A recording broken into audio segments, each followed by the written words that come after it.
Depression has been well documented. But what was the cause? Or should we even look for the cause?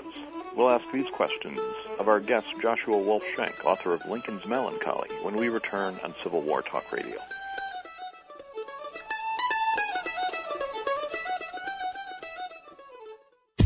How much time each day do you spend managing your personal or business calendar? 15 minutes, a half an hour, maybe more. Is the conference room available for next week's meeting?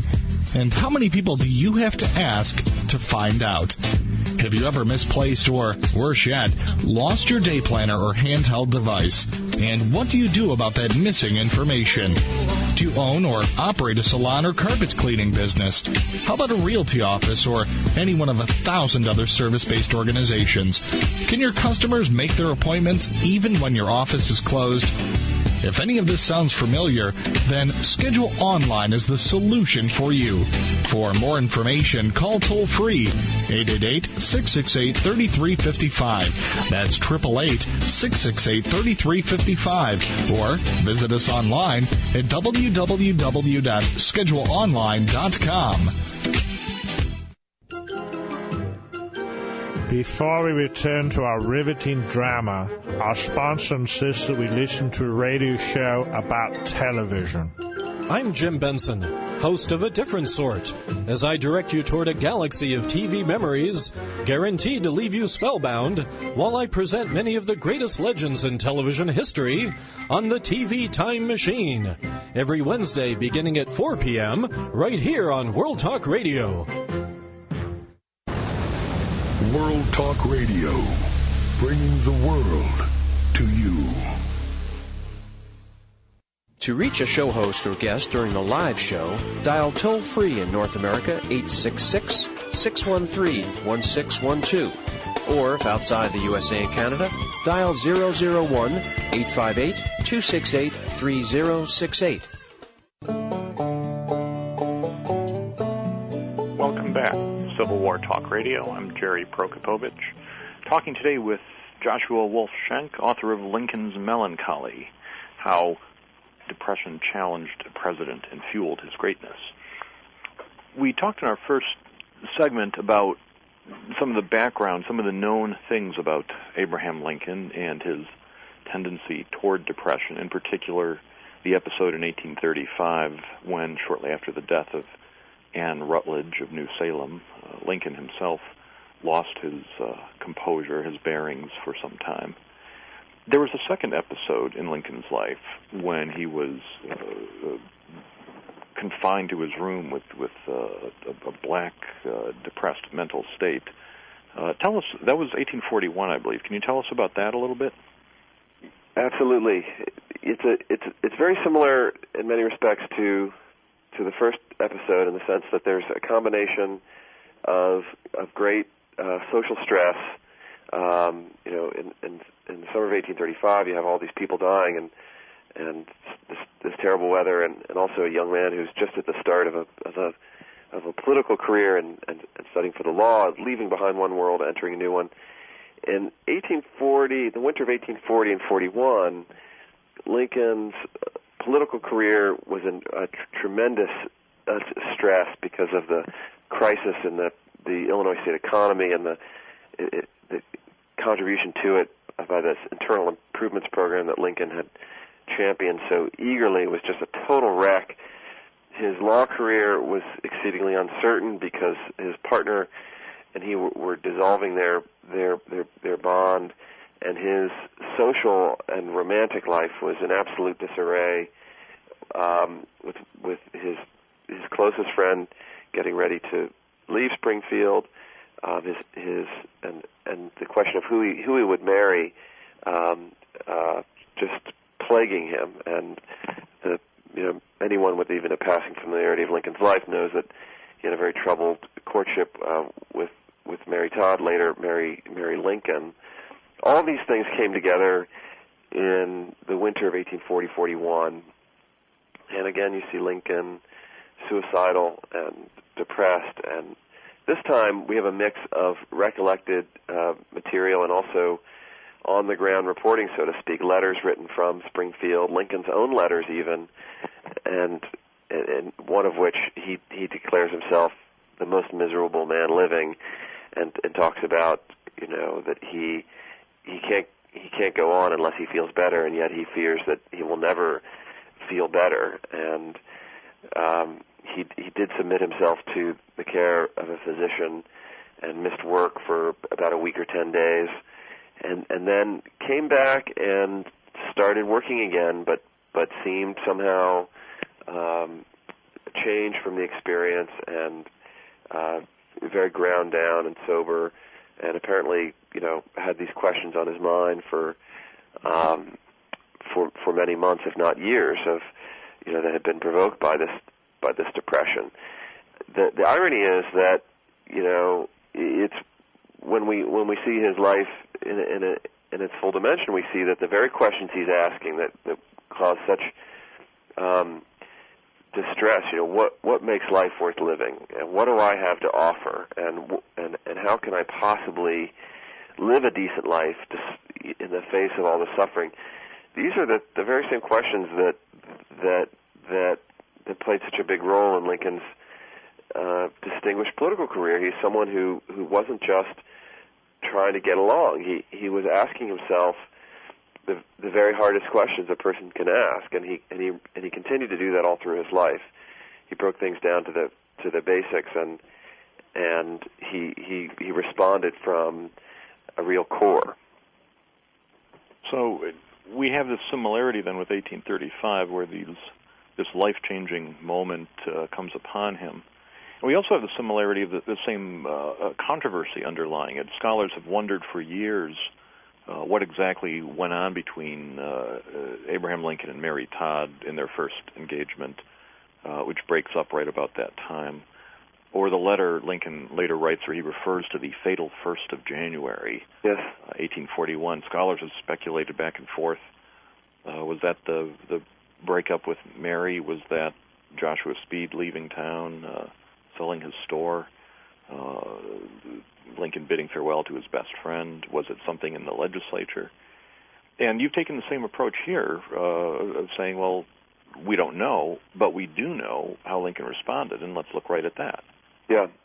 We can tell the story as much as we can. I mean, all those things are real possibilities, and I think it contributes to an understanding of what life was like for him, which is extremely important. And yes, as you say, ultimately, you know, we have these facts that for whatever reason he did have another very serious depression, and one that seems to have really led him to the brink even more than the previous case, asking these fundamental questions about what he would live for, and indeed he, after preparing to issue the final Emancipation Proclamation, he referred to that breakdown, and he referred to the questions that he had asked about, you know, how he could live a meaningful life, and he said that this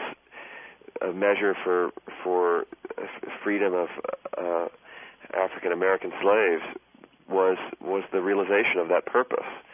So this was something that was clearly on his mind. That he believed when he signed that document, he said, "This, if my name goes down in history, it will be for this act." Yes. He thought he'd be remembered, and I believe you point out in your book that when he is in his depression in 1841, one of the reasons he doesn't take the drastic step of killing himself is that he feels nobody would remember him. He hasn't done anything yet. That's right. By which the world will forever remember him. Yeah, I appreciate you put it differently than I usually do, but I think that's really the way I usually put it is I say that, you know, he would have killed himself, but that he thought there was something waiting for him to do. Mm-hmm. But the way you just put it actually strikes me as perhaps is just as likely and maybe more likely, although it could have been a combination too, that you know if he killed himself then, that he would have no legacy, that his life would be entirely pointless, and that he would press on, you know, even for the slight possibility that he could that he could have some kind of memory. So it's two sides of the same coin. The positive one, that there's something yet I must do, or something negative, I haven't done anything yet. I've got to do something first. That's just right. And meanwhile, both these are very different ways of thinking from the way a lot of people approach the world. People say, well, my life will be worth living if I'm good to my family. My life will be worth living if I do such and such. Lincoln is thinking in such grand terms that his life will be worth living if he does something significant for his fellow men, such that he'll be remembered through the ages, connected to that good act. It's spectacularly ambitious and also spectacularly isolated view, in the sense that he's not thinking about his immediate friends and family. He's thinking on this very grand scale. It's an interesting point that Lincoln is arrogant is not quite the word, but he sees himself on this enormous stage. Yeah, I think the word is grandiosity. Yes. And there is a overlap between grandiosity and depression. That is a bit hard to get at, but it shows up there over and over again. People who are just pressed to the absolute depths of gloom also have an idea of spectacularly ambitious notions, and that's why a lot of great therapies emphasize humility so much, and this actually became a major part of Lincoln's own self-directed therapy, so to speak, paying attention to the particulars of his life, showing up for work, doing the small things he could do, and resigning himself, as he did in his middle years, to the likelihood that he wouldn't have such a dramatic success as he had dreamed about as a young man, and he learned to live with it. He even though it was very difficult, he learned how to take care of himself and endure and adapt to his suffering with his humor and his poetry and his work. Well, let me ask you about that. He after these two episodes of depression, we don't see another similar episode, one where he's absolutely incapacitated for a week at a time. We never see another one the rest of his life, and his life is pretty well documented after that. Even though, compared to the misfortune of maybe a girlfriend dying or your best friend moving away or your engagement breaking up, the rest of his life is filled with the death of 600,000 young men, the country torn apart by war, his own beloved son dying. These are much worse than the things he suffered earlier, and yet the major depression does not recur. How does that happen? The first stage of this story are these two breakdowns that we've discussed at length. Mm-hmm. The second stage is Lincoln's response to these breakdowns and his very deliberate and insistent effort to learn how to live in the real world. And he developed in those middle years a phenomenal discipline and a kind of muted sense that he could express himself only in some kind of form, and that some things needed to not be expressed. I mean, the main expression of Lincoln's melancholy in his middle years is kind of as the underbelly of this famous humor. Everyone loved his jokes and stories, and he would say that I need these because they're my that they give vent to my moods and gloom. And also he was known for these spells where he would sit quietly with his hands in his face or his knees drawn to his chest. But what's distinctive about these stories is that they're always in the morning before the bell rings for breakfast, or in the courtroom while someone else is arguing a case. It's not someone missing work. It's someone in the context of daily routines and exchanges. And he became a young man who was known as one of the most voluble and expressive and emotional people anyone knew, became known as one of the most disciplined, and as Herndon said, he's one of the most he's the most shut-mouth man I ever knew. These are part of these things are both true of him, and they're part of an ongoing story. What happened in the war years is yet another stage, because here you see both these sides. You see a man who is profoundly disciplined and quiet and self-effacing and looking to the broader purpose of things, and a man who is enormously prone to profound emotion, crying when he hears of the death of soldiers and friends, and going on and on about the death of his son, not to the point of missing work and being incapacitated, but certainly to the point of making a spectacle of himself. And these things come together, and they're part of what made him so great, that he was able to feel the depth of the pain around him so intensely, and he was able to keep himself together enough to keep working. The story that I love that helps articulate these two things happening at the same time comes from his friend Senator Browning, whose diary is a great source for Civil War studies and for Lincoln. And Browning came to the White House, I think in 1862 one time, and found Lincoln so distressed and upset that Browning was worried. And Browning knew Lincoln pretty well, so it must have really taken something special for him to be worried. He thought Lincoln looked like he was dying, and he told Lincoln that he needed to take care of himself because the country was depending on him. And Lincoln reached out and took his hand and said, "Browning, I must die sometime," suggesting that he was, preoccupied with a sense of his own demise. And yet, the detail in the passage that stands out in the midst of this very gloomy portrait is that when Browning came into Lincoln's study, he found him writing.